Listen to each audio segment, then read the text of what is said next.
ត្រីក្រហមស្រួលធ្វើទេឲ្យតែថាយើងធ្វើត្រូវអត់ចាវាបងប្អូនហើយវាថាចំហុយជាមួយអីក៏ឆ្ងាញ់ដែរវាពោះវាស្អាតហើយយើងយកមកសម្អាតវាសិនដាក់ម្សៅឆាអំបិលក្រូចឆ្មាជាមួយនឹងស្លឹកតើយញីវាអស់ក្លិនលាងទឹក 4-5 ទឹកអស់លម្អិលចាំយើងឆូតវាចេញជាកាឡាតាមម៉ូតដែលយើងចង់បានទៅបងប្អូនសាកធ្វើអញ្ចេះហើយដល់ឲ្យប្លែកហ្មងយើងដាក់ស្ពៃក្តោបទ្រាប់នឹងបាតចានហើយចាំយកត្រីមកដាក់ចំហុយទៅពេលដែលស្ពៃក្តោបនោះឆ្អិនទៅវាចេញជាតិផ្អែមចេញក្លិនមកឡើងឈ្ងុយវិធីធ្វើរបស់យើងចំហុយត្រីនឹងលាតសិនបងប្អូនដាក់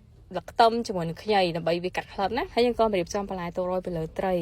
មានដូចជាខ្ញីស្លឹកខ្ទឹមហាន់ជាសរសៃឆ្មាប្រទេសផ្លោក3000នេះយើងហាន់វាសរសៃឆ្មាដូចគ្នាទៅបន្ទាប់មកយើងយកវាទៅរុះលាងទឹកឲ្យអស់ក្លិនណាបងប្អូនចាំយកទៅត្រាំទឹកកកចំណែកត្រីរបស់យើងបានចំហុយមុននឹងចំហុយរយៈពេល20នាទីយើងក៏ដកស្លឹកខ្ទឹមជាមួយនឹងខ្ញីនឹងចូលទៅដាក់ផ្សិតច្បើងចូលគ្របចំហុយបន្ថែម5នាទីតបចន្លោះពេលនេះយើងចាប់ផ្ដើមរៀបចំទឹកសោះឆាប្រើទឹកស៊ុបក៏បានទឹកជាក៏បានដែរហើយទឹកស៊ីអ៊ីវ1វែកបាយ